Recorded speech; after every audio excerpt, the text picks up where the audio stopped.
죽도록 일만 했다는 표현이 이렇게 절실하게 와닿을 줄이야. 60이 넘은 이 늙은 몸뚱이를 이끌고 새벽 4시면 어김없이 눈을 뜨는 것이 마치 반세기를 함께해온 낡은 탁상시계처럼 정확하면서도 잔혹하게 느껴졌습니다. 병든 남편을 위해서, 가족을 위해서, 그리고 무엇보다 그저 하루하루를 버텨내기 위해서 말이에요. 세면대 앞에서 낡아빠진 옷을 걸치며 거울 속 내 모습을 바라볼 때면 언제부터인가 나는 그림자가 되어버렸구나 하는 생각이 들어 마음이 저렸습니다. 존재하지만 존재하지 않는, 살아있지만 살아있지 않은 그런 애매모호한 존재가 되어버린 것 같았거든요. 새벽 공기는 칼날처럼 차가워서 폐부 깊숙이 스며들었고 무릎 관절은 날씨를 정확히 예보하는 뼈아픈 센서가 되어버린 지 이미 오래였습니다. 비가 와도 눈이 와도 이 늙은 몸뚱이가 삐걱거리며 항의해도 멈출 수가 없었어요. 남편의 병원비는 매달 우리 어깨를 짓누르는 무거운 돌덩이 같았고 생활비는 늘 모자라서 밤마다 한숨만 나왔으며 아들에게 손 벌리기는 차마 염치가 없어 엄두도 낼 수 없었습니다. 아니, 정확히 말하면 손을 벌릴 면목이 없었다고 해야겠네요. 이미 충분히 폐를 끼치고 있다는 죄책감이 가슴 깊숙이 뿌리내리고 앉아서 하루도 편할 날이 없었으니까 말입니다. 그런데도 어떻게든 10년이라는 긴 세월을 버텨왔어요. 어떻게 버텼는지 나도 모르겠지만 아마도 체념이라는 이름의 마취제가 있었기 때문이 아니었을까 싶습니다.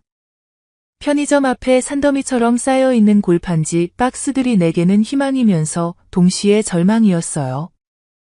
새벽 5시쯤이면 그곳에 차곡차곡 정렬되어 있는 상자들을 보며 오늘은 과연 얼마나 모을 수 있을까 하고 머릿속으로 계산하는 것이 하루 일과의 시작이었습니다. 낡은 리어카 바퀴가 덜컹덜컹거리며 내는 쇳소리가 새벽의 고요한 정적을 깨뜨릴 때마다 혹시 누가 창문 너머로 나를 내려다보고 있는 것은 아닐까 하는 부끄러움이 목덜미부터 발끝까지 스멀스멀 기어올랐어요.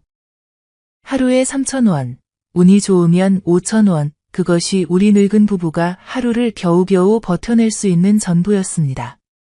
때로는 그 푼돈으로 남편의 약을 사야 할지 아니면 우리의 끼니를 해결할지 저울질해야 하는 잔인한 선택의 기로에 서야 했어요.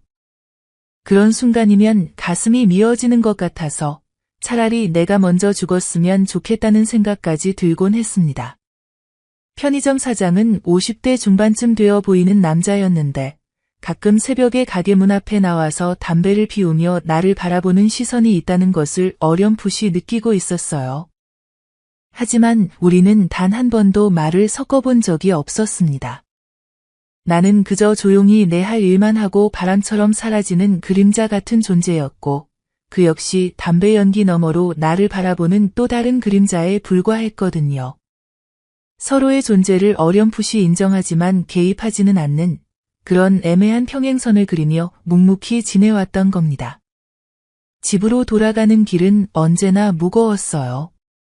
리어카를 끌며 터벅터벅 걸어가는 동안 집에서 나를 애타게 기다리고 있을 남편의 모습이 눈앞에 아른거렸습니다. 중풍으로 쓰러진 지 벌써 3년째, 말도 제대로 못하고 몸도 제대로 가누지 못하는 그를 씻기고 밥을 떠먹여주고 약을 시간마다 챙겨주는 것이 내 또 다른 무거운 일과였어요. 가끔 너무 지쳐서 이런 생각이 스쳐가곤 했습니다. 도대체 왜 이렇게 살아야 할까? 언제까지 이런 식으로 살아야 할까? 하지만 그런 불경한 생각이 스치는 순간마다 더 큰 죄책감이 밀물처럼 밀려왔어요. 30년을 함께 산 남편인데 아프다고 해서 어떻게 등을 돌릴 수 있겠어요. 젊을 때 우리가 서로에게 했던 맹세들, 병들 때나 건강할 때나 죽음이 우리를 갈라놓을 때까지 했던 그 약속들이 목구멍을 조여왔거든요. 그래서 또다시 이를 악물고 버텨내야 했습니다. 아들은 한 달에 한 번쯤 의무적으로 안부나 묻는 정도였어요. 전화벨이 울리면 어머니, 안녕하세요? 아버지는 어떠세요? 라고 건성으로 묻곤 했는데 그럴 때마다 괜찮으니 걱정하지 말라고 거짓말로 답하곤 했습니다. 정작 괜찮지 않다는 것을 아들도 나도 뻔히 알고 있으면서 말이에요. 하지만 자신의 가정이 있으니 어쩔 수 없다고 생각하려 애썼어요. 아니, 그렇게 생각해야만 했습니다. 원망하면 내 마음만 더 힘들어질 것 같아서 체념이라는 이름의 방패막이를 세워놓고 살았던 거죠. 그렇게 나는 혼자서 모든 무게를 감당해야 했습니다. 남편의 병간호도, 생계유지도, 견딜 수 없는 외로움도, 가슴을 짓누르는 절망감도 모두 혼자서 말이에요. 그런 단조로운 일상이 송두리째 바뀐 건 그 눈 오는 날이었습니다. 그때까지만 해도 나는 전혀 몰랐어요.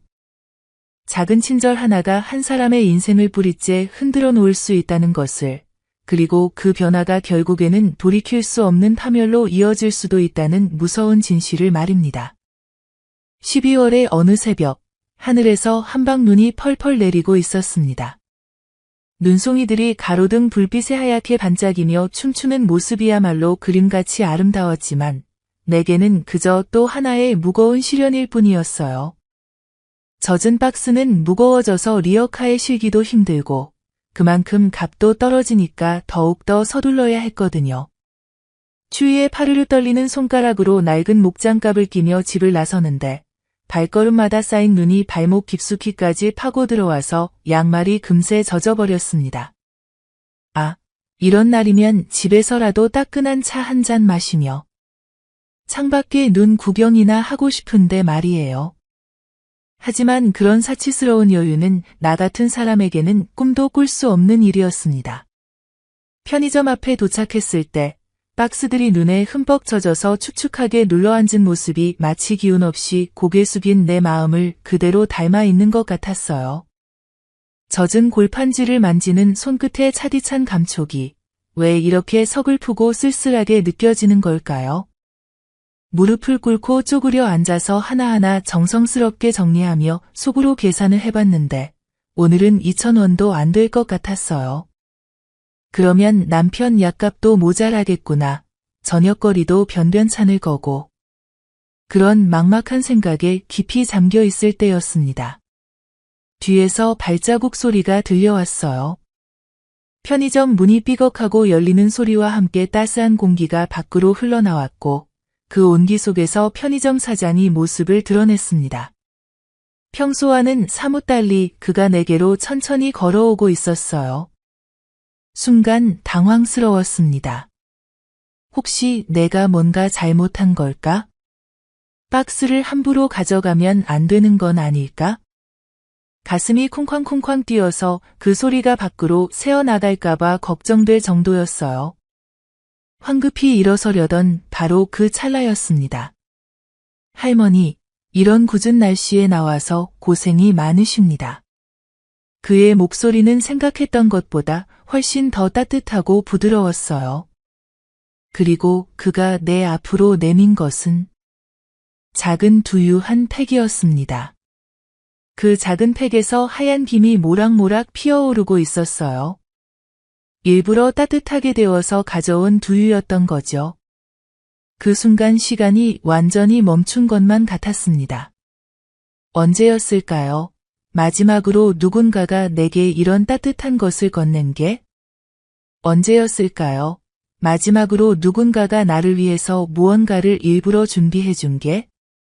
두유 팩을 받아드는 내 손이 얼마나 부들부들 떨리고 있는지 스스로도 깜짝 놀랄 정도였어요.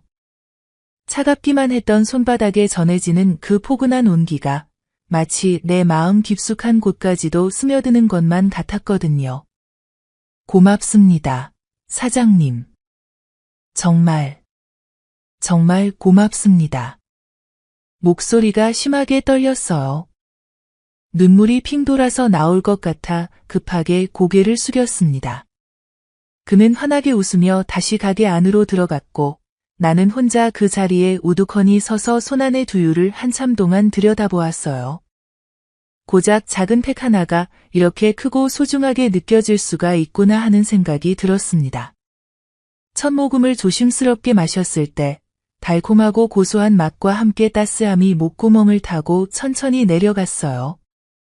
그리고 그 온기가 가슴까지, 배까지, 손끝 발끝까지 온몸 구석구석 스며들어가는 것을 똑똑히 느낄 수 있었습니다. 마치 얼어붙었던 내 마음의 봄이 찾아오는 것 같은 기분이었어요. 그날 밤 도무지 잠이 오지 않았습니다. 침대에 누워서 어둠 속 천장을 멍하니 바라보며 자꾸만 그 순간이 떠올랐거든요. 편의점 사장의 따뜻한 얼굴, 그의 부드러운 목소리, 두유팩에서 피어오르던 하얀 김, 그리고 무엇보다도 그 작은 친절에 고스란히 담겨있던 따스한 마음씨가 말이에요. 언제부터였을까요? 나는 그런 걸 까맣게 잊고만 살았던 것일까요? 사람이 사람에게 건네는 진짜 따뜻한 마음을 말입니다. 곰곰이 생각해보니까 참으로 오래전 일이더군요. 아들도, 병든 남편도, 그 누구도 나에게 따뜻한 말 한마디, 작은 관심 하나 보여준 지가 언제인지 까마득하게 기억나지 않았어요. 나는 도대체 언제부터 투명인간이 되어버렸을까요? 언제부터 그저 존재하기만 하는, 돌봄을 베풀어주기만 하는, 일방적인 희생만 하는 그런 사람이 되어버렸을까요? 그런데 이 낯선 남자가, 이름도 성도 모르는 편의점 사장이 나에게 따뜻한 두유를 건넸습니다. 그것도 일부러 정성스럽게 데워서 말이에요. 정말 아무 이유도 없이 그저 추워 보이고 고생스러워 보인다는 이유만으로 말입니다. 가슴 한구석이 이상하게 뜨거워지기 시작했어요. 이건 뭔가요? 이 낯설면서도 달콤한 느낌은 도대체 뭘까요? 마치 꺼져가던 불씨에 바람이 살살 불어와서 다시 타오르기 시작하는 것 같은 그런 묘한 감정이었어요. 아니, 더 정확히 말하면 죽었다고 생각했던 것이 천천히 되살아나는 느낌이었습니다. 내 안에 이런 감정이 아직도 남아있었구나. 내가 아직도 여자구나. 누군가에게 고마움을 느끼고 누군가의 친절에 마음이 따뜻해지고 누군가를 새삼스럽게 다시 보게 되는 그런 여린 감정이 완전히 죽지 않고 살아있었구나 하는 깨달음이었거든요. 다음 날부터 나는 편의점 사장을 완전히 다른 눈으로 바라보기 시작했습니다. 처음에는 그냥 고마운 사람, 친절한 사람이라고만 생각했어요. 하지만 시간이 지나면서 점점 다른 것들이 하나둘씩 눈에 들어오기 시작했습니다. 키는 그리 크지 않지만 어깨가 널찍하고 듬직해 보인다는 것, 머리카락에 약간씩 섞인 흰머리가 오히려 성숙하고 의젓한 매력을 더해준다는 것, 그리고 무엇보다도 나에게 건넸던 그 따뜻한 미소가 얼마나 자상하고 다정했는지가 자꾸자꾸 떠올랐어요. 내가 정말 미쳤나 보다.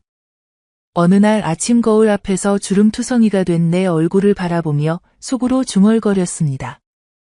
60이 훌쩍 넘은 이 나이에 무슨 철없는 소리를 하고 있는 거냐고 스스로를 호되게 타박했어요. 하지만 마음이라는 것이 그렇게 쉽게 다스려지고 통제되는 것은 아니더군요. 하루에도 몇 번씩 그의 얼굴이 문득문득 떠올랐고 편의점 앞을 지날 때마다 혹시나 그가 밖에 나와 있지 않을까 하는 은밀한 기대감이 가슴 한구석에서 꿈틀거렸어요. 이런 내 자신의 모습이 우스우면서도 한편으로는 정말 새로웠습니다. 이런 달콤한 감정을 느낄 수 있다는 것 자체가 내가 아직 완전히 죽지 않았다는 살아있는 증거 같아서 말이에요. 그 작은 친절이 고작 따뜻한 두유 한 팩이 내 마음 깊숙한 곳에 잠들어 있던 무언가를 깨워놓았습니다. 그리고 그 무언가는 조용하지만 확실하게, 천천히 하지만 거부할 수 없게 내 일상을 송두리째 바꿔놓기 시작했어요. 60년 동안 잊고 살았던 여자라는 이름을, 사랑받고 싶다는 간절한 마음을, 누군가에게 특별한 존재가 되고 싶다는 애틋한 소망을 다시 일깨워준 거였습니다. 그날 이후로 내 안에서 무언가 조용하지만 확실하게 달라지기 시작했다는 것을 처음에는 나조차도 제대로 알아차리지 못했어요. 변화라는 것이 늘 그렇듯이 마치 봄볕이 얼음을 녹이듯 은밀하고 천천히 시작되었거든요. 새벽에 일어나서 화장실에서 차가운 물로 세수를 할 때 문득 거울 속 내 모습을 평소보다 훨씬 더 유심히 들여다보고 있는 나 자신을 발견했습니다. 언제부터인가 거울이라는 게 그저 물 튀기지 말라고 있는 유리판 정도로만 여겨졌었는데 참 이상하더군요.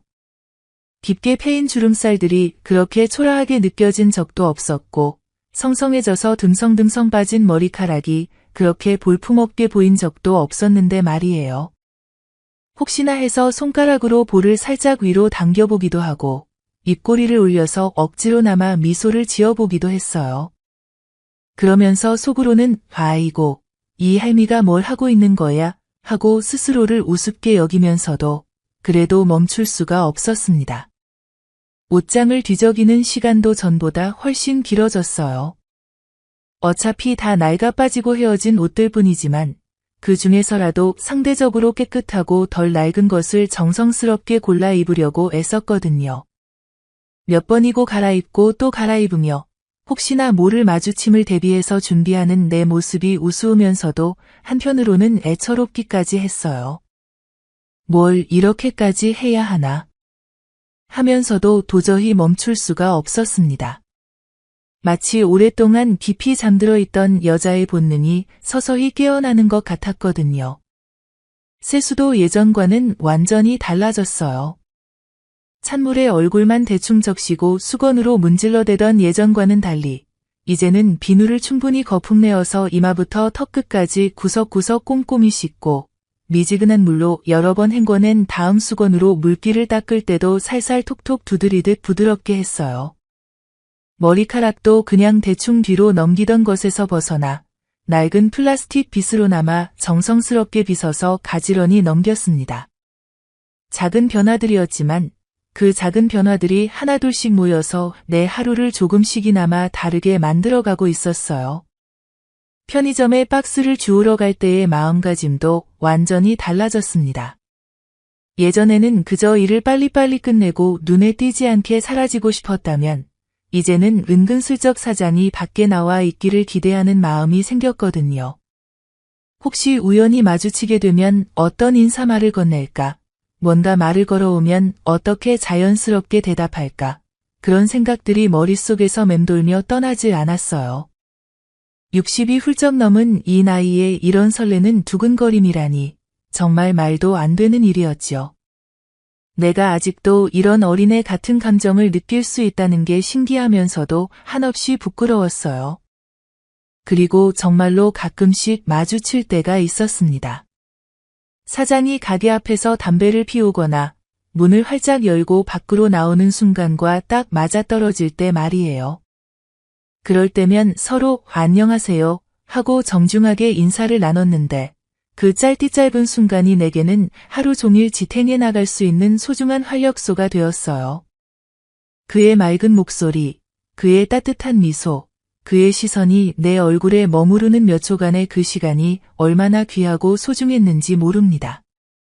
집에 돌아가서도 그 순간을 되풀이해서 되새기며 혼자서 빙긋빙긋 미소 짓고 있는 내 모습을 발견할 때면 정말 내가 완전히 미쳐버렸나 싶으면서도 기분만은 날아갈 듯 좋았어요. 어느 날은 사장이 먼저 말을 걸어왔습니다. 평소보다 조금 일찍 편의점에 도착했는데 마침 그가 가게 문을 열고 나오다가 나와 마주친 거였어요. 그런데 그가 하는 말이 할머니, 요새 부쩍 예뻐지신 것 같네요.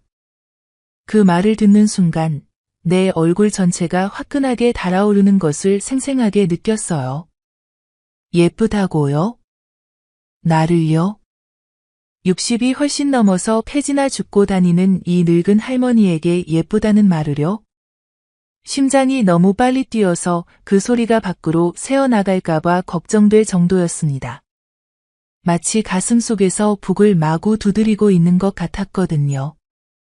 에이, 무슨 말씀을. 겸손하게 손을 절레절레 흔들며 손사래를 쳤지만 속으로는 정말 구름 위를 걷고 있는 것 같은 기분이었어요. 예쁘다는 말을 들은 게 도대체 언제였던가요? 남편과 결혼 초기, 그러니까 한 30년도 더 전에 들어본 게 마지막이었나 싶어요. 그런데 이 사람이, 이 따뜻하고 다정한 사람이 나를 예쁘다고 했단 말이에요. 집에 돌아와서도 그 말이 귓가에서 맴돌며 떠나질 않았어요. 거울 앞에 서서 이런저런 각도에서 내 얼굴을 이리저리 살펴보기도 하고 혹시나 해서 여러 가지 표정을 지어보기도 했습니다. 혹시 정말로 조금이라도 달라진 게 있을까 싶어서 말이에요. 그러다가 문득 오래된 화장품 서랍을 열어보았어요. 언제 산 건지도 까마득한 연지곤지가 딱딱하게 굳어서 바닥에 붙어 있었지만 손가락에 침을 살짝 발라서 조금씩 녹여가며 볼에 살며시 발라보았습니다.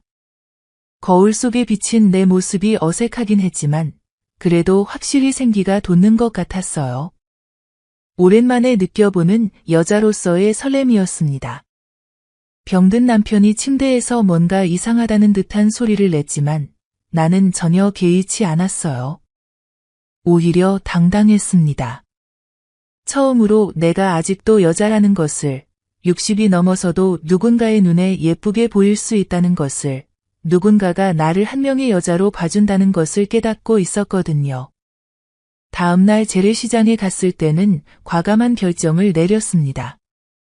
화장품 가게 앞을 서성이다가 용기를 내어 들어가서 할인 코너에서 파는 페이스크림 중에서 가장 저렴한 것 하나를 골랐어요. 그리고 염색약도 샀습니다. 어두운 갈색으로 된 것 중에서 가격이 제일 착한 걸로 말이에요. 아들이 용돈으로 준 돈이었지만 이상하게도 죄책감보다는 설렘이 더 컸어요. 이렇게 온전히 나를 위해서 무언가를 사본 게 언제였던가요? 언제였을까? 마지막으로 내가 나 자신만을 위해 돈을 쓴 게? 장바구니를 들고 집으로 돌아가는 발걸음이 그토록 가벼울 수가 없었습니다. 집에 도착해서 거울 앞에 단정히 앉아 염색약을 바르는데 손이 부들부들 떨렸어요. 설레는 마음 때문인지 아니면 너무 오랜만에 하는 일이라서 서툴고 어색한 건지 모르겠더군요. 머리카락 한 올 한 올에 정성스럽게 염색약을 발라가면서 마치 새로운 나를 차근차근 만들어가는 것 같은 뿌듯한 기분이 들었어요. 그리고 크림을 얼굴에 발라가며 속으로 생각했습니다. 이게 바로 진짜 살아가는 거구나. 이게 바로 희망이라는 거구나.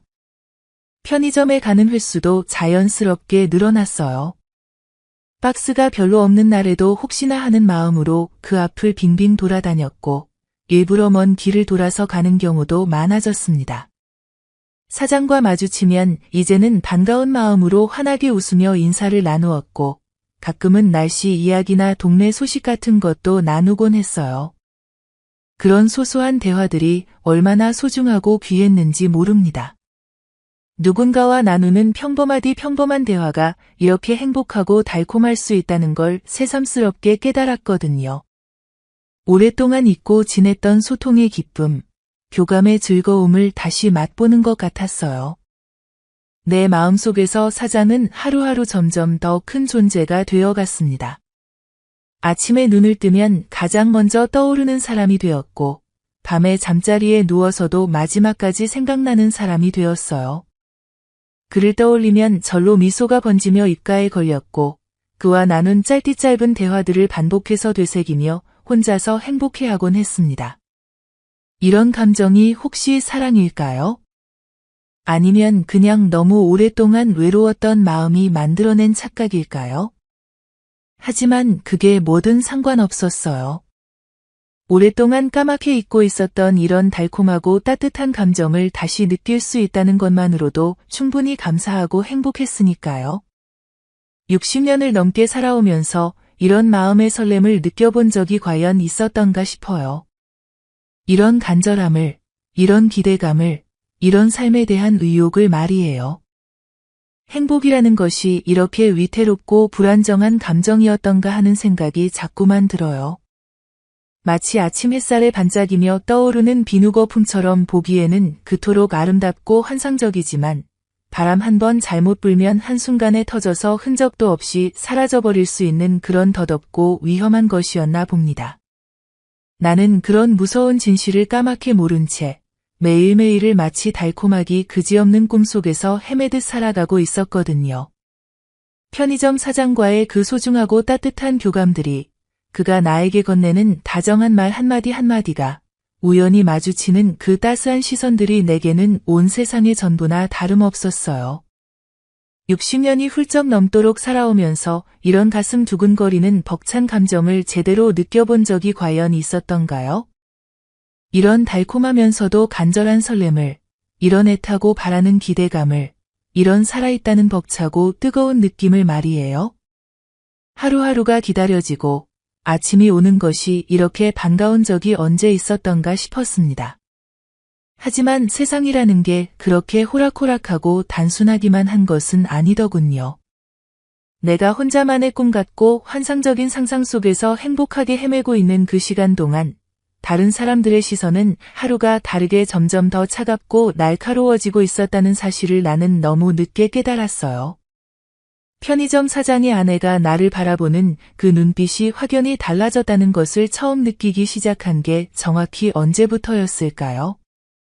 처음 몇 달 동안은 그냥 무관심하고 담담한, 폐지 줍는 불쌍하고 가련한 할머니를 바라보는 그런 평범하고 특별할 것 없는 시선이었는데 언제부턴가는 뭔가 심상치 않게 경계하고 의심하는, 심지어는 노골적으로 적대적이기까지 한 차갑고 서늘한 감정이 가득 서려 있는 그런 시선으로 완전히 바뀌어 있었거든요.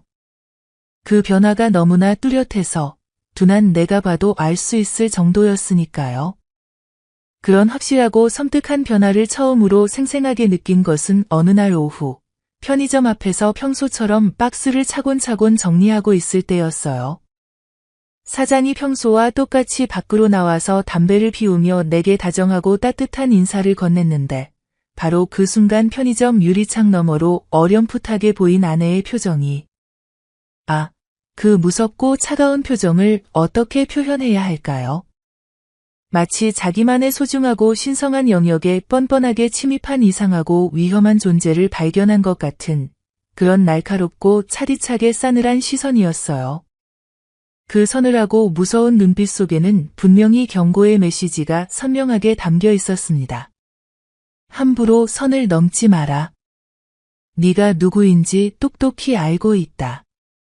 주제도 모르고 나대지 마라. 더 이상 가까이 오지 마라. 그런 무언의 협박과 경고가 느껴졌거든요. 내 가슴이 철렁하고 차갑게 내려앉는 것 같았어요.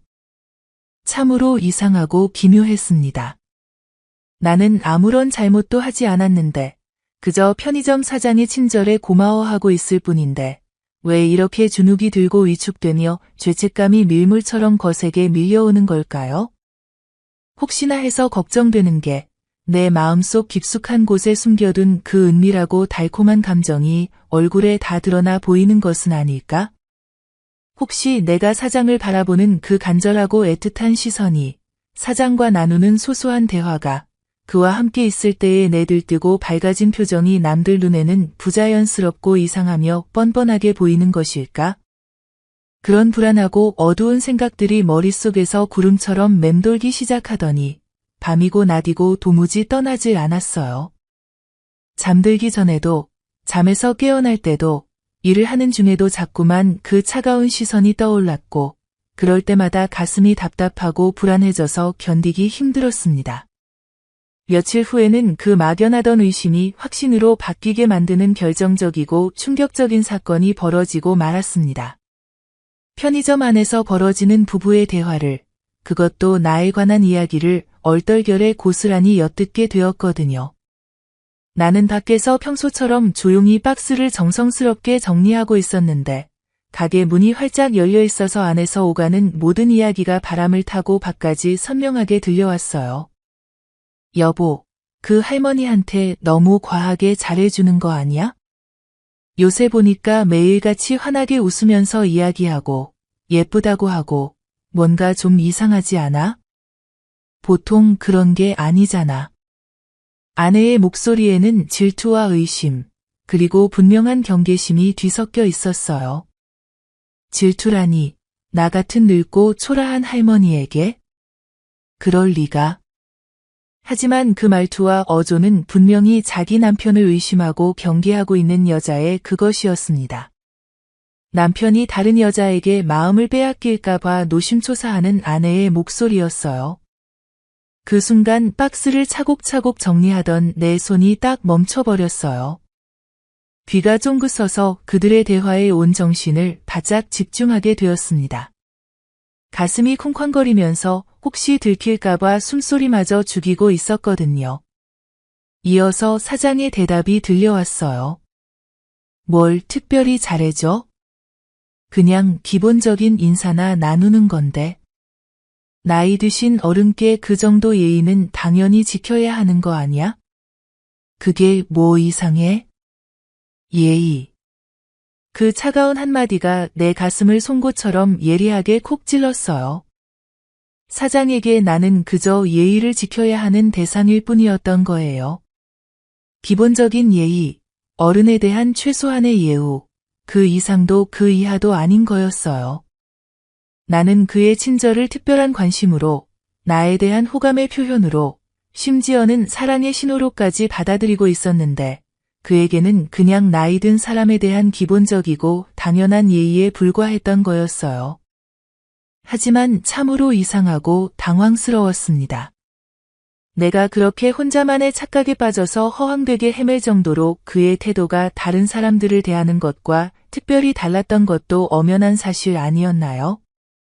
다른 손님들에게는 그저 업무적이고 형식적인 응대만 했는데 나에게만큼은 분명히 더 따뜻하고 친근했었잖아요. 아니면 정말로 나만 혼자서 허황하고 덧없는 상상 속에 빠져서 살고 있었던 것일까요? 부부의 말다툼 소리가 점점 더 크고 격해졌고 나는 얼른 그 자리를 피해야겠다는 생각이 간절했어요. 나 때문에 남의 집부부가 싸우고 있다는 것이 미안하면서도 죄송하면서도 한편으로는 이런 비뚤어진 감정을 인정하기 싫지만 한편으로는 묘하고 이상한 우월감 같은 것도 스멀스멀 느껴졌어요. 아내가 나를 경계한다는 것은 역설적으로 말하면 내가 그녀에게 어느 정도 위협적이고 신경 쓰이는 존재로 느껴진다는 뜻 아니겠어요? 60이 훌쩍 넘어서 폐지나 줍고 다니는 이 늙고 초라한 할머니가 젊고 예쁜 아내에게 위협이 될 수 있다니. 그런 엉뚱하고 황당한 생각을 하는 내 자신이 우스우면서도 동시에 어딘가 자랑스럽고 뿌듯하기도 했답니다. 하지만 그런 이상하고 비뚤어진 만족감은 오래가지 못했어요. 며칠 후에는 더 큰 충격과 좌절이 나를 기다리고 있었거든요. 편의점 사장의 아들, 대학생으로 보이는 그 젊고 씩씩한 친구도 나를 못마땅해하고 거북해한다는 것을 적나라하게 알게 되었기 때문이었어요. 그 아이는 내가 나타나기만 하면 노골적으로 인상을 찌푸렸습니다. 처음에는 그냥 원래 무뚝뚝하고 까칠한 성격인가 보다 생각했는데 시간이 갈수록 그것이 나에 대한 명백하고 분명한 거부감이라는 것을 깨닫게 되었어요. 내가 아버지와 정겹고 다정한 대화를 나누고 있으면 멀찍이서 째려보듯 험악하게 바라보기도 하고 때로는 대놓고 쯧 하고 혀를 차면서 짜증스럽다는 표현을 숨기지도 않았으니까요. 어느 날은 아들과 어머니가 나누는 대화를 또다시 우연히 듣게 되었습니다. 나는 가게 뒤편에서 박스를 정리하고 있었는데 안에서 흘러나오는 목소리가 귀에 들어왔어요. 엄마, 그 할머니 때문에 집안이 매일 시끄럽고 불편하잖아. 왜 아빠는 계속 그런 식으로? 아들의 목소리에는 짜증과 불쾌감이 가득 차 있었어요. 그리고 어머니가 쉿, 조용히 해, 밖에서 들린다고 하며 다급하고 초조하게 말리는 소리도 함께 들려왔고요.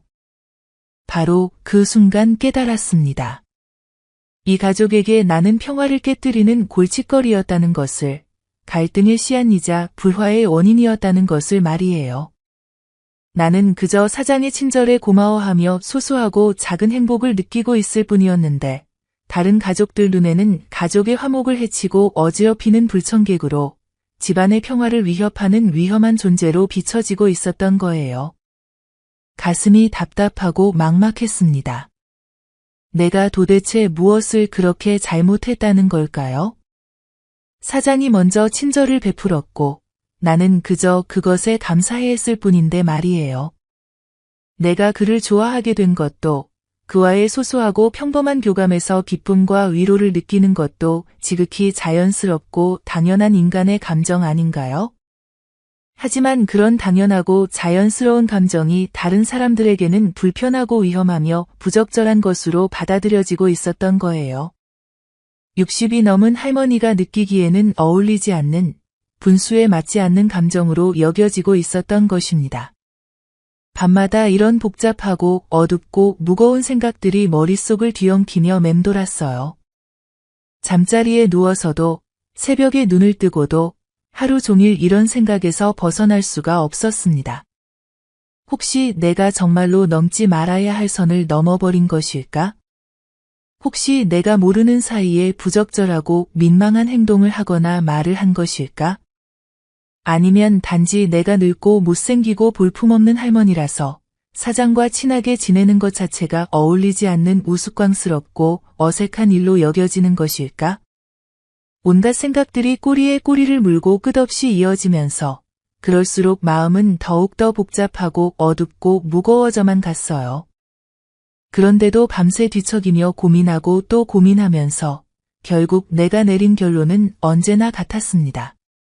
그래도 포기할 수는 없다는 것, 이 감정을, 이 작은 행복을 놓을 수는 없다는 것이었어요. 그런데 정말 이상하고 기묘한 것은 그런 차가운 시선들과 갈등들을 뻔히 알면서도 나는 도저히 멈출 수가 없었다는 거예요. 사장에 대한 마음이 이미 내 마음 깊숙한 곳에 뿌리를 내려 너무 커져버린 상태였기 때문이었습니다. 아니, 정확히 말하면 그에 대한 사랑이라기보다는 그가 나에게 선사해준 그 소중하고 달콤한 감정들, 그 따뜻함과 살아있다는 벅찬 느낌, 누군가에게 필요하고 소중한 존재라는 착각이 너무나 귀하고 소중해서 놓을 수가 없었던 거예요. 그것이 착각이고 허상이라는 걸 머리로는 어렴풋이 알고 있으면서도 그 달콤하고 따뜻한 착각마저 잃고 싶지 않았거든요. 그 착각만이 내가 하루하루를 버텨낼 수 있게 해주는 유일한 희망이자 위로였으니까요. 가족들의 분위기가 날이 갈수록 점점 더 험악하고 차가워지는 것을 온몸으로 피부로 느끼면서도 나는 계속해서 그 편의점 앞을 기웃거리고 서성거렸어요. 박스를 주우러 가는 것은 이제 그저 핑계이자 구실에 불과했습니다. 진짜 목적은 사장을 보는 것, 그와 짧은 인사라도 나누는 것, 그의 따뜻한 목소리를 듣는 것, 그와 함께 같은 공간에서 숨을 쉬는 것이었어요. 그런 내 자신이 초라하고 한심하며 우스꽝스러워 보이면서도 그래도 멈출 수가 없었습니다.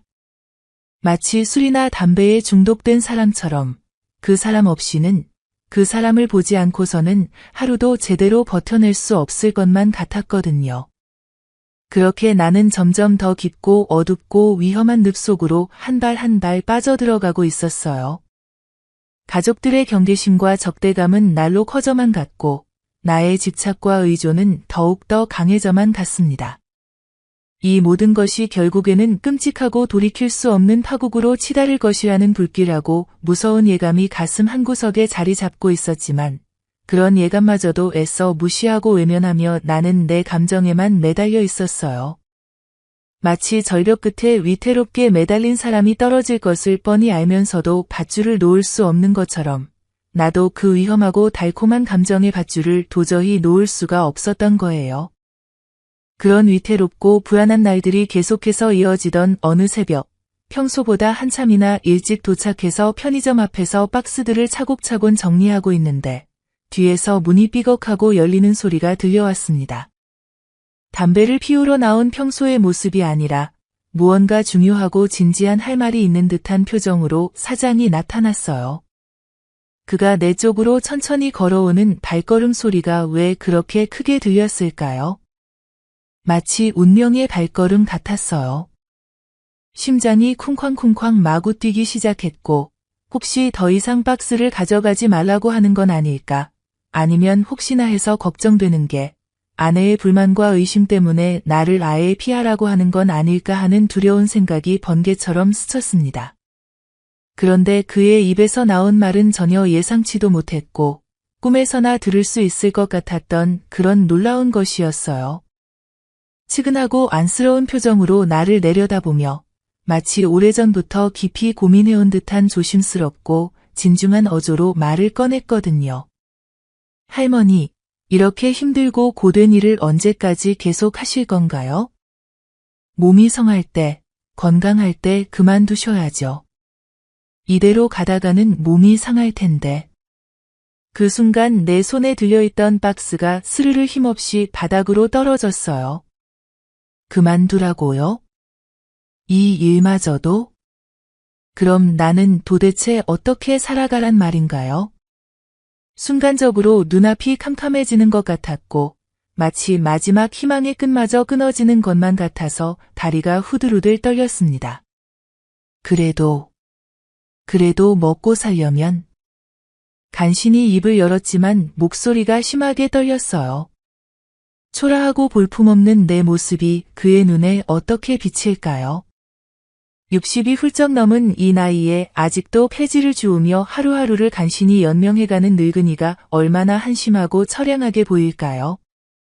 하지만 그의 다음 말은 나를 완전히 다른 세계로, 꿈과 현실이 뒤바뀐 그런 환상의 세계로 데려갔습니다.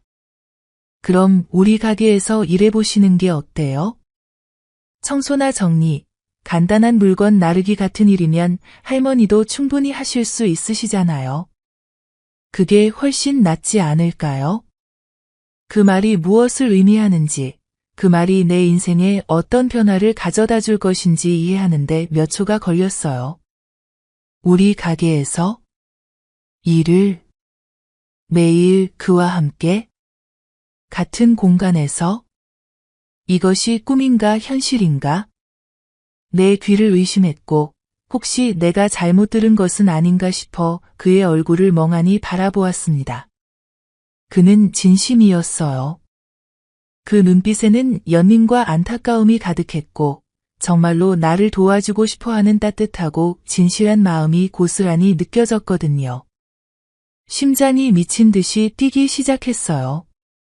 이것은 단순한 일자리 제안이 아니었습니다. 적어도 내게는 그랬어요. 매일 그를 볼 수 있고 그와 대화를 나눌 수 있고 같은 공간에서 같은 공기를 마시며 살아갈 수 있다는 것, 그것은 내가 꿈에서나 그려보던, 감히 바라보지도 못했던 그런 일이었거든요. 하지만 동시에 두려움도 밀물처럼 밀려왔어요.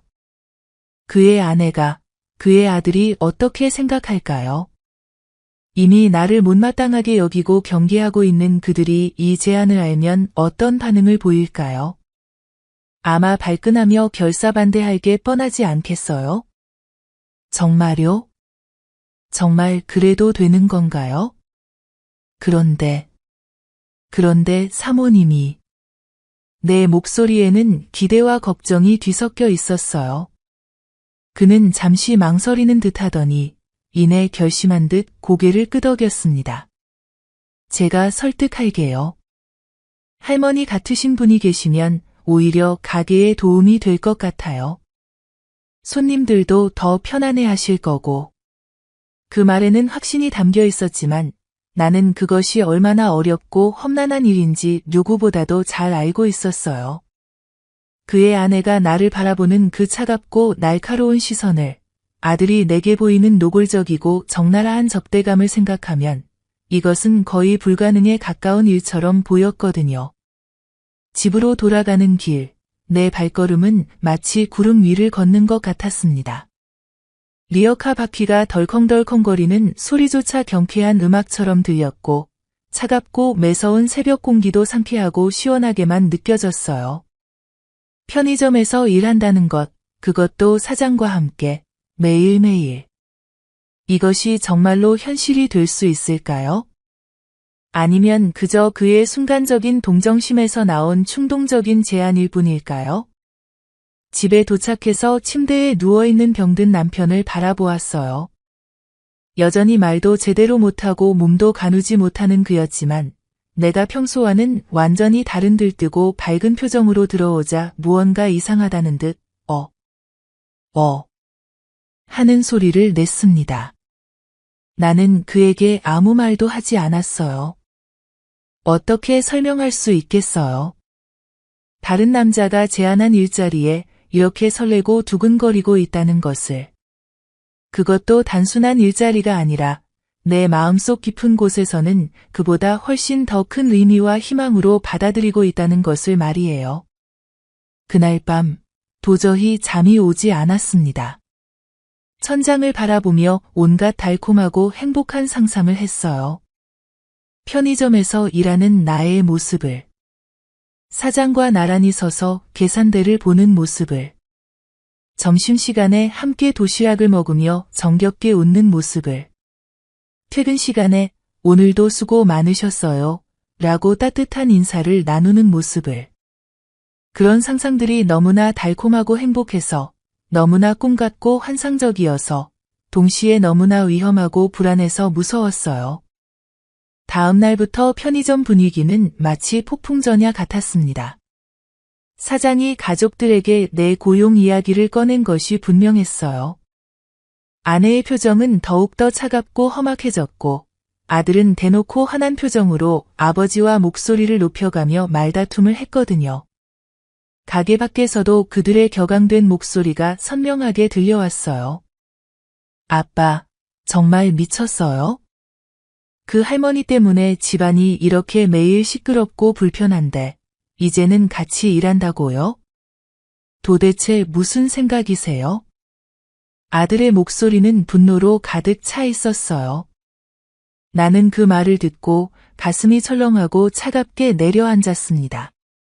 내가 이 가족의 평화를 깨뜨리고 있다는 죄책감과 그럼에도 불구하고 이 기회를 포기하고 싶지 않은 이기심이 가슴속에서 격렬하게 충돌했어요. 너희들이 너무 예민하게 생각하는 거야? 그냥 일손이 필요해서 그런 거니까 오해하지 마라. 사장의 목소리에는 피곤함과 지침이 묻어났어요. 그도 이 상황이 쉽지 않다는 것을, 가족들의 반대가 얼마나 거센지 알고 있을 거예요. 그런데도 왜 굳이 나를 고용하려고 하는 걸까요? 정말 단순히 일손이 필요해서일까요? 아니면 혹시나 해서 기대해보는 건데, 그도 나에게 어떤 특별한 감정이나 관심이 있는 것일까요? 일손이요?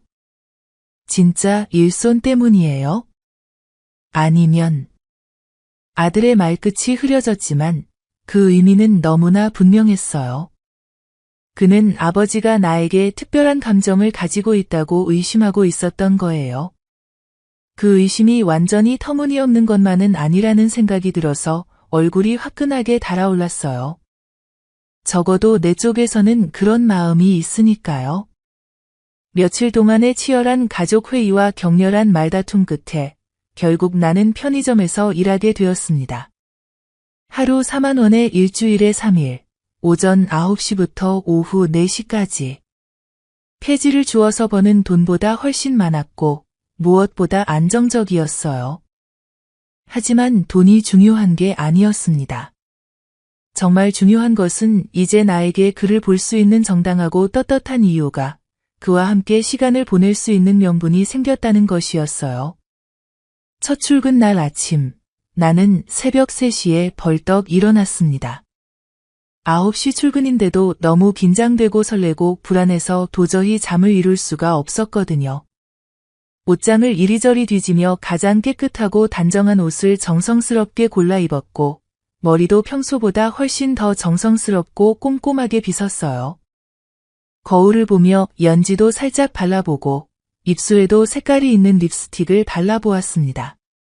60이 훌쩍 넘은 할머니가 뭘 이러고 있나 싶어서 스스로도 우스우면서도 그래도 도저히 멈출 수가 없었어요. 마치 처음 직장에 출근하는 20대 젊은 여자처럼, 아니 처음 사랑하는 사람을 만나러 가는 소녀처럼 들떠있고 설레고 있었거든요. 편의점에 도착했을 때 사장이 문 앞에서 기다리고 있었어요. 어서 오세요, 할머니. 오늘부터 정말 잘 부탁드립니다. 그의 미소는 따뜻하고 다정했지만 그 뒤에 서 있는 아내의 표정은 얼음장처럼 차갑고 무서웠어요. 아들은 아예 나를 쳐다보지도 않고 자리를 피해버렸습니다. 이것이 앞으로 내가 매일 마주해야 할 현실이구나 하는 생각이 들었지만 그래도 상관없었어요. 사장의 따뜻한 미소 하나만으로도 모든 것을 견딜 수 있을 것 같았거든요. 일은 생각보다 어렵지 않았어요. 아침에는 가게 청소와 물건 정리, 유통기한 확인 같은 기본적인 일들이었고, 오후에는 박스 정리나 재고 확인을 했습니다. 가끔 손님이 많을 때는 계산대를 도와주기도 했는데, 처음에는 바코드 찍는 것도 서툴고 어색했지만 금세 익숙해졌어요. 무엇보다 좋았던 것은 사장이 항상 가까이에 있다는 것이었습니다. 그가 물건을 정리하는 모습을, 손님과 친근하게 대화하는 모습을, 가끔 지친 듯 한숨을 쉬며 이마를 짚는 모습까지도 지켜볼 수 있다는 것이 꿈만 같았어요. 점심시간이 하루 중 가장 행복하고 소중한 시간이었습니다. 사장은 항상 나를 배려해서 함께 도시락을 먹자고 했거든요. 작은 테이블에 마주 앉아 도시락을 먹으며 이런저런 이야기를 나누는 그 시간이야말로 진정한 행복이었어요. 처음에는 날씨나 동네 이야기 같은 소소한 것들이었지만 점차 서로의 인생 이야기도 하게 되었습니다. 그가 젊었을 때 꿈꿨던 것들, 왜 편의점을 하게 되었는지, 가족에 대한 고민들을 털어놓았고 나도 내 이야기를 했어요. 남편이 쓰러지기 전에 평범했던 일들, 아들과의 관계, 그리고 지금의 어려움들을 말이에요.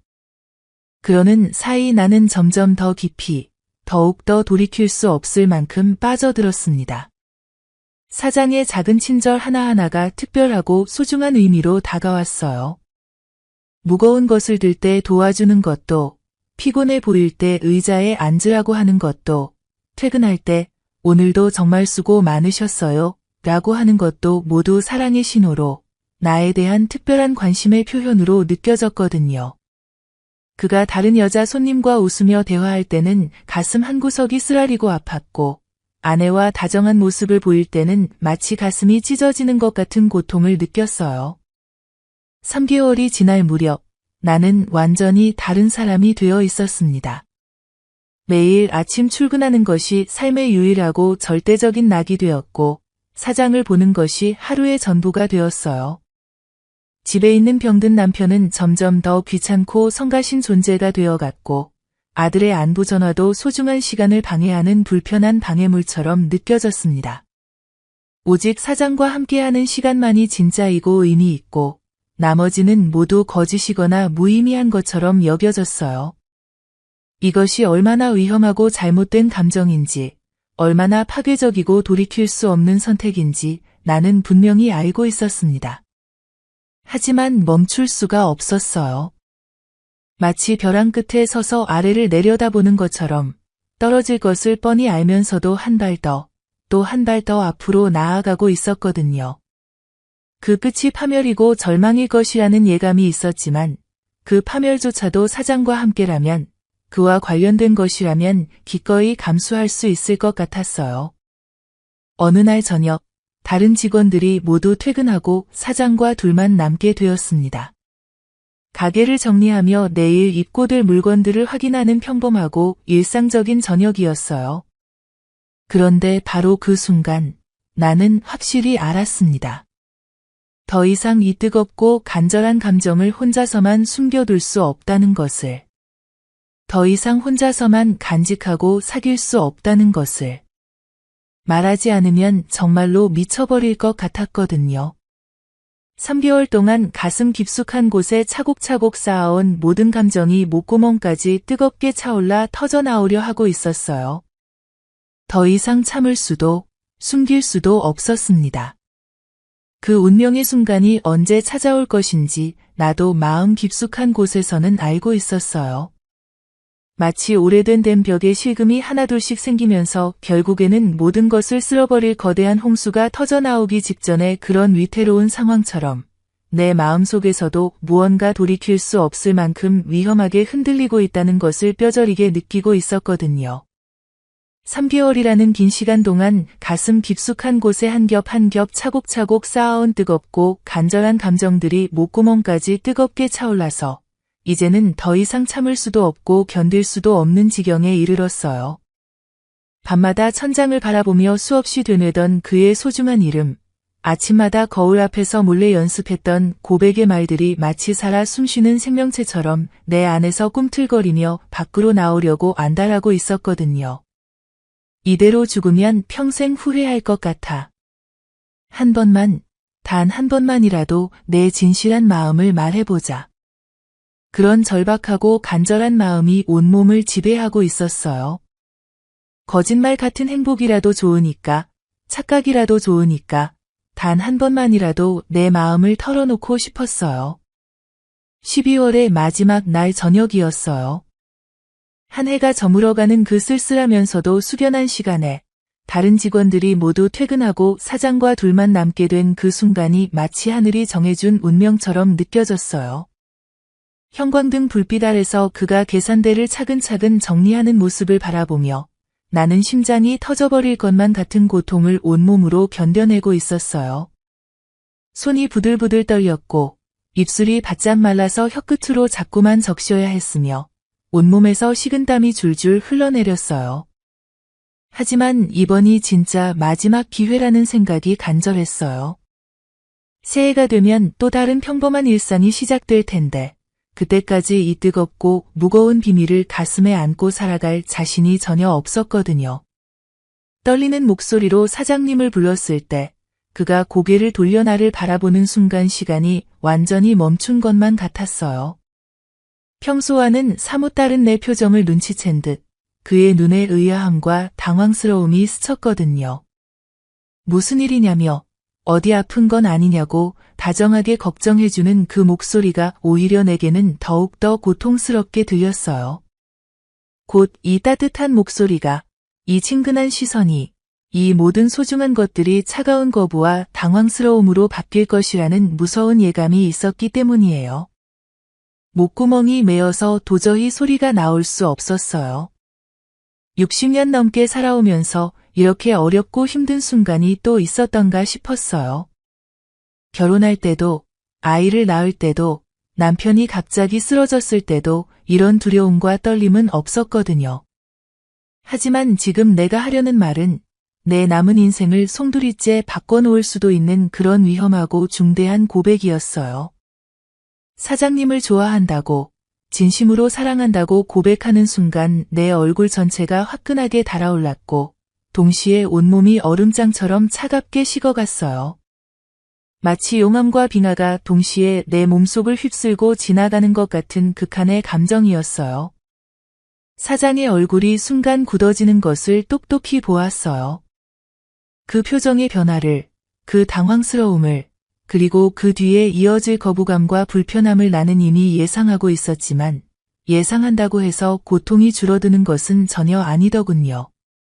뭐라고 하는 거냐며 충격과 당황이 가득한 목소리로 되묻는 그에게 나는 이미 돌이킬 수 없는 강을 건너고 있었어요. 이제 와서 물러설 수도 숨길 수도 없었거든요.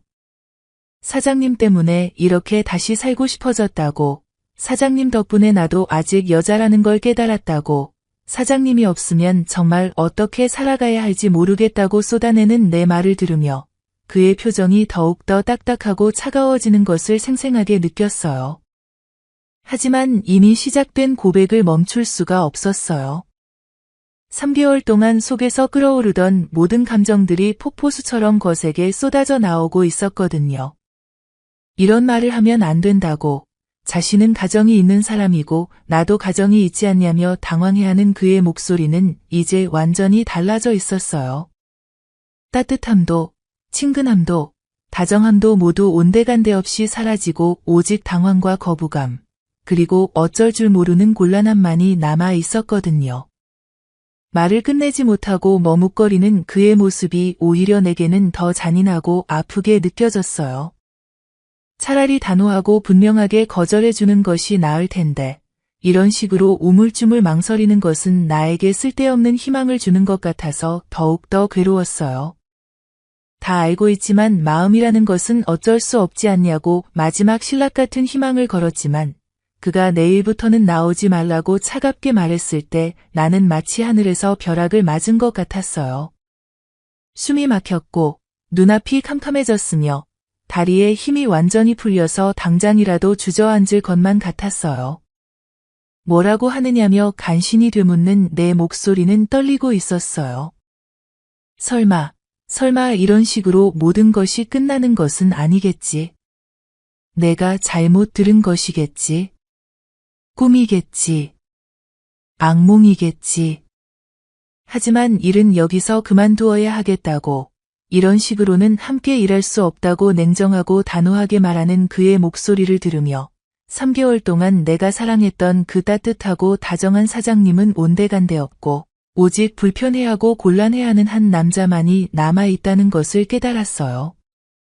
그 순간 나는 뼈아프게 깨달았어요. 내가 사랑했던 것은 실체가 없는 환상이었다는 것을. 그의 친절은 단순한 예의였고 나는 그것을 사랑으로 착각한 어리석은 바보였다는 것을.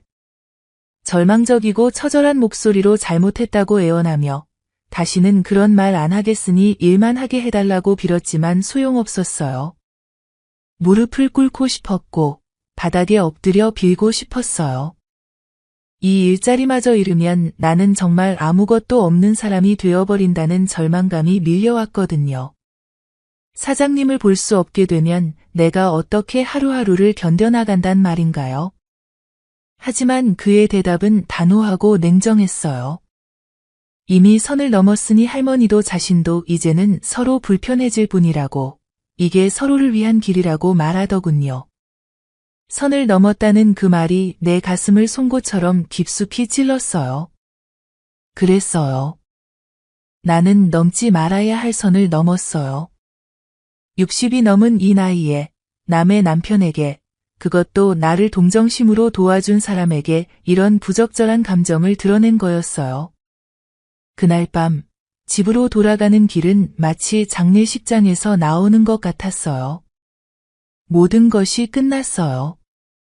사장에 대한 사랑도, 그나마 있던 일자리도, 그리고 무엇보다 살아갈 의미와 희망도 모두 한순간에 사라진 것 같았어요. 침대에 누워 천장을 바라보며 나는 처음으로 진심으로 죽고 싶다는 생각을 했어요. 정말로 진심으로 이 세상에서 사라지고 싶었어요. 이렇게 부끄럽고 초라한 내 모습을, 이렇게 바보 같고 한심한 내 인생을 더 이상 견딜 수가 없었거든요. 하지만 죽을 용기조차 없는 비겁하고 나약한 인간이었어요. 그저 이불을 뒤집어 쓰고 서럽게 울 수밖에 없었어요. 3개월 동안 내가 얼마나 어리석었는지, 얼마나 혼자만의 착각 속에서 헤맸는지 뼈저리게 깨닫게 되었어요. 그가 나에게 건넨 따뜻한 두유도, 예쁘다는 말도, 함께 나눈 점심시간도, 그 모든 소중했던 순간들이 사실은 그냥 예의였을 뿐이었어요.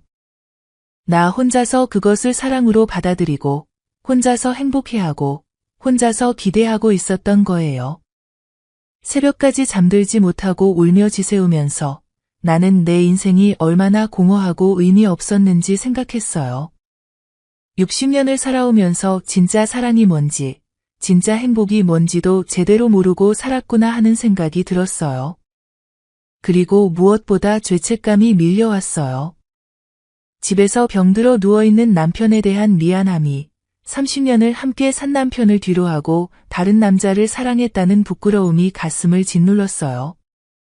하지만 그 모든 후회와 자책보다도 더 큰 것은 상실감이었어요. 이제 다시는 그를 볼 수 없다는 것, 다시는 그의 목소리를 들을 수 없다는 것, 다시는 그와 함께 보낸 그 소중한 시간들을 가질 수 없다는 것이 너무나 견디기 힘들었어요. 그 작은 행복이 거짓이었다고 해도, 착각이었다고 해도 그것만이 내가 살아갈 수 있는 유일한 이유였는데 말이에요. 그 차가운 고백의 밤이 지나고 며칠 후 생각지도 못한 일이 벌어졌습니다. 사장이 나를 조용히 불러세우더니 어색하고 미안한 표정으로 이런 말을 건넸어요. 그동안 고생 많이 했으니 마지막으로 송별회라도 하자고, 근처 포장마차에서 간단히 한잔하자고 말이에요. 처음에는 귀를 의심했어요. 나를 거절하고 내쫓으려는 사람이 왜 갑자기 송별회를 하자는 걸까요? 하지만 그의 얼굴에는 진심으로 미안해하는 기색이 역력했고 아마도 너무 차갑게 내쫓은 것에 대한 죄책감이 있었나 봅니다. 나는 그 제안을 거절할 이유가 없었어요. 아니, 거절할 수가 없었어요. 그와 함께하는 마지막 시간이 될 수도 있는데 어떻게 마다할 수 있겠어요. 그렇게 해서 우리는 편의점에서 조금 떨어진 골목의 작은 포장마차에 나란히 앉게 되었습니다. 빨간 천막 아래 작은 테이블에서 마주 앉으니 모든 게 꿈만 같았어요. 내가 정말 그와 함께 술을 마시고 있다니, 그것도 둘만의 시간을 보내고 있다니 말이에요. 사장은 평소보다 훨씬 많이 마셨어요. 소주 한 병이 금세 바닥이 나고 두 번째 병을 열어달라고 했을 때 나는 깜짝 놀랐어요. 평소에 술을 그렇게 많이 마시는 사람 같지 않았거든요. 아마도 나에게 느끼는 미안함과 곤란함, 그리고 무언가 복잡한 감정들 때문에 그랬나 봐요. 나도 오랜만에 술잔을 기울였어요. 30년 전 남편과 처음 만났을 때 이후로는 거의 마셔본 적이 없었는데 그날은 왜인지 마시고 싶었어요. 쓰리고 매운 소주가 목구멍을 타고 내려가면서 가슴속에 쌓인 모든 응어리들을 태워버리는 것 같았거든요. 취기가 오르면서 사장의 표정이 달라지기 시작했어요. 평소에 조심스럽고 예의 바른 모습이 아니라 뭔가 더 솔직하고 날 것 그대로의 모습이 보이기 시작했던 거예요. 그가 나를 바라보는 시선이 점점 달라지는 것을 느꼈어요.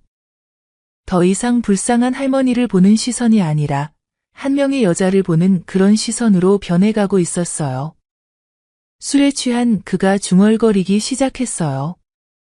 사실 할머니가 고백했을 때 당황스럽긴 했지만 완전히 이해 못할 일은 아니었다고, 할머니도 여자고 자신도 남자니까 그런 감정이 생길 수도 있는 거라고 말이에요. 그 말을 들으며 내 가슴이 다시 뛰기 시작했어요. 포장마차를 나올 때쯤 그는 거의 비틀거릴 정도로 취해 있었어요. 나도 얼큰했지만 그보다는 상태가 나았죠. 그래서 자연스럽게 그를 부축해서 차까지 데려다주게 되었어요. 운전은 못할 상태였으니까 잠깐 차 안에서 술을 깨라고 했어요. 차 안은 좁았어요. 나란히 앉아있으니 그의 체온이 느껴졌고 술 냄새와 함께 그만의 냄새가 코끝을 스쳤어요. 취기 때문인지 아니면 정말 마음에서 우러나온 말인지 모르겠지만 그가 갑자기 내 손을 잡으며 말했어요. 할머니가 그렇게 자신을 좋아해 주는 게 고맙다고, 그런 마음을 받아본 게 정말 오래간만이라고 말이에요. 그 순간 내 마음이 무너져 내렸어요. 60년을 살아오면서 이렇게 간절하게 누군가의 손길을 바란 적이 있었던가요? 이렇게 누군가의 따뜻함에 목말랐던 적이 있었던가요? 그의 손이 내 얼굴을 어루만질 때 나는 마치 얼어붙었던 땅에 봄비가 내리는 것 같은 느낌을 받았어요. 차 안은 점점 더 좁아지는 것 같았어요. 그의 얼굴이 가까워지고 숨소리가 들리고 심장 뛰는 소리까지 들리는 것 같았어요. 나는 거부하지 않았어요. 아니, 거부할 수가 없었어요.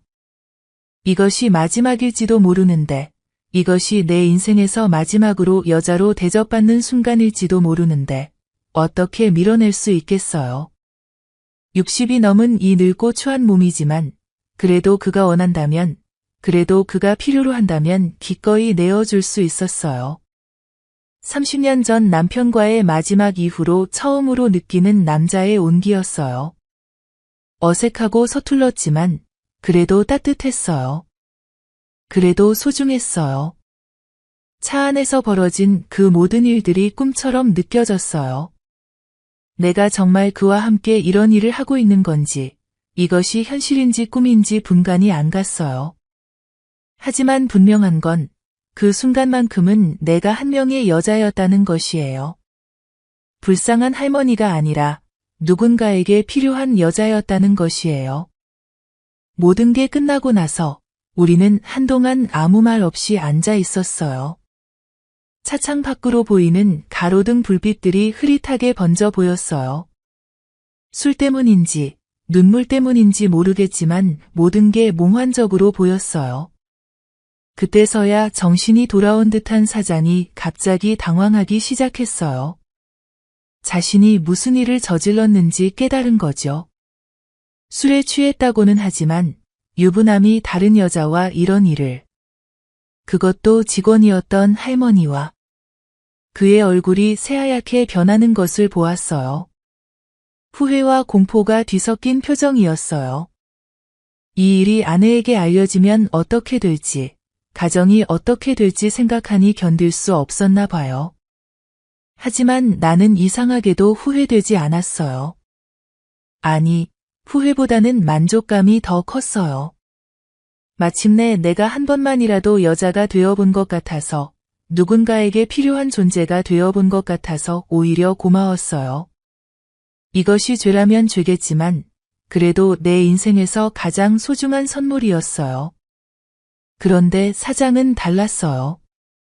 술이 깨면서 점점 더 초조해하고 불안해하더니 마침내는 내 손을 붙잡고 간절하게 애원하기 시작했어요. 이 일을 절대 아무에게도 말하면 안 된다고, 특히 자기 아내에게만은 절대 알려져서는 안 된다고 떨리는 목소리로 말하더군요. 그의 절박한 모습을 보니 마음 한편이 서글펐어요. 나에게는 그렇게 소중하고 의미 있는 일이었는데 그에게는 그저 실수이자 감춰야 할 부끄러운 일이었나 보더군요. 하지만 이미 예상했던 일이에요. 그가 나를 진심으로 사랑했을 거라고는 애초에 기대하지 않았거든요. 며칠 후, 정말 마지막으로 만난 자리에서 그가 조심스럽게 봉투 하나를 내 앞에 내밀었어요. 봉투 안에는 300만 원이 들어 있었어요. 그동안 고생비라고, 그리고 앞으로도 잘 지내라고, 혹시 어려운 일이 있으면 연락하라고 하면서도 동시에 이 일은 정말 비밀로 해달라고 또다시 당부했어요. 그 돈을 받아드는 순간 참으로 복잡한 감정이 밀려왔어요. 고마운 마음도 있었고 서글픈 마음도 있었어요. 이것이 내가 받을 수 있는 마지막 선물이구나. 이제 정말로 모든 게 끝났구나 하는 생각이 들었거든요. 집으로 돌아가는 길에 하늘을 올려다보았어요. 구름 사이로 별이 몇 개 반짝이고 있었어요. 60년 넘게 살아오면서 이런 마음으로 하늘을 본 적이 있었던가 싶었어요.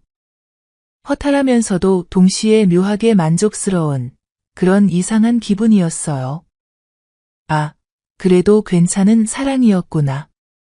비록 짧았고, 비록 일방적이었고, 비록 끝이 이렇게 허무하게 맺어졌지만 그래도 진짜 사랑이었어요. 60년 살아와서 처음 제대로 느껴본 간절한 그리움이었고 처음으로 여자로 대접받아본 소중한 경험이었어요. 내가 그를 사랑했던 그 시간들, 그를 기다리며 설렜던 그 순간들, 그와 함께 보낸 그 달콤했던 나날들은 아무도 빼앗아갈 수 없는 나만의 보물이에요.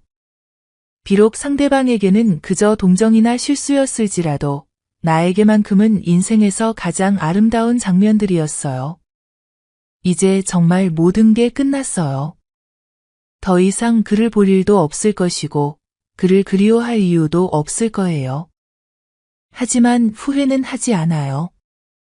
이 나이에 이런 감정을 느낄 수 있었다는 것만으로도, 이런 경험을 해볼 수 있었다는 것만으로도 충분히 감사해요. 300만 원을 품에 안고 집으로 걸어가면서 나는 혼자 중얼거렸어요. 그래, 이제 진짜 할머니로 살아가자. 욕심 부리지 말고 분수에 맞게 살아가자. 하지만 가슴 한편에는 여전히 따뜻한 무언가가 남아 있었어요. 그와 함께했던 그 모든 순간들의 온기가 마지막까지 내 마음을 데워주고 있었거든요.